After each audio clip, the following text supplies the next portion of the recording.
शरद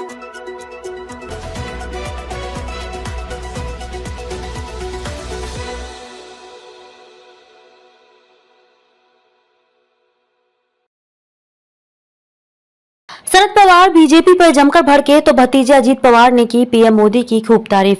NCP के भीतर चल रहा असमंजस का बवंडर शुक्रवार को उस समय सतह पर आ गया जब मुंबई में पार्टी के सम्मेलन में एनसीपी प्रमुख शरद पवार ने बीजेपी और मोदी सरकार की जमकर आलोचना की।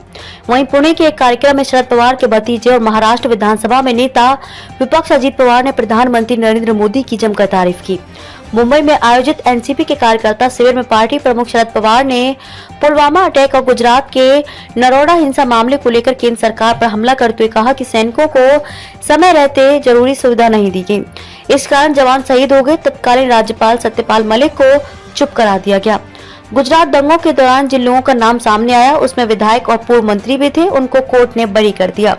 अब जो मारे गए वो चले गए, लेकिन कानून और संविधान भी मारा गया है। ऐसा सिर्फ इसलिए हुआ है क्योंकि सत्ता हाथ में है। अनिल देशमुख और संजय राउत का किया जिक्र। शरद पवार ने अपनी पार्टी के नेता और पूर्व मंत्री अनिल देशमुख, नवाब मलिक समेत तमाम विपक्षी नेताओं के खिलाफ ईडी सीबीआई की कार्रवाई को लेकर भी केंद्र की मोदी सरकार को जमकर आड़े हाथ लिया।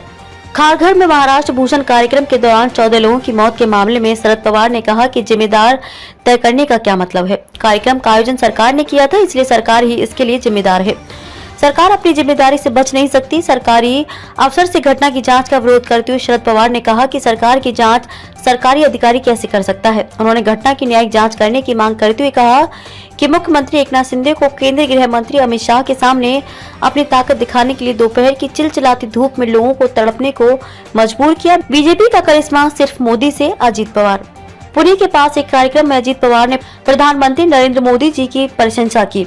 उन्होंने कहा कि बीजेपी का जो भी करिश्मा है वह सिर्फ नरेंद्र मोदी के कारण है। उन्होंने ही बीजेपी को देश भर में फैलाया है। 2014-2019 में बीजेपी को मोदी की वजह से ही बहुमत मिला था। मोदी ने देश के करोड़ों लोगों का विश्वास हासिल किया है। अटल बिहारी वाजपेयी, लालकृष्ण आडवाणी, मुरली मनोहर जोशी जैसे नेता जो नहीं कर पाए वह मोदी ने कर दिखाया।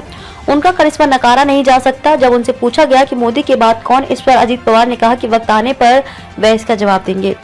शिंदे की बगावत का अंदाजा था। अजीत पवार ने कहा कि हमारी सरकार में एकनाथ शिंदे खुश नहीं थे। हमें पता था कि उनके मन में कुछ चल रहा है। हमने शरद पवार को यह बात बताई थी। उद्धव ठाकरे से भी कहा था। उद्धव ने कहा था कि मैं शिंदे से बात करूंगा। अब अगर किसी के मन में कुछ चल रहा हो और मैं उससे पूछूं तो वह मन की बात थोड़ी ही बताएगा। राज्य में ठाकरे सरकार आने के पहले दिन से ही बीजेपी सरकार को बेदखल करने की कोशिश कर रही थी। अजीत पवार ने कहा कि उद्धव ठाकरे ने एकनाथ शिंदे को ठाणे में पदाधिकारी नियुक्त करने का अधिकार दिया हुआ था। विधान परिषद में मतदान के बाद एकनाथ शिंदे द्वारा नियुक्त पदाधिकारी ने सूरत का रास्ता पकड़ लिया।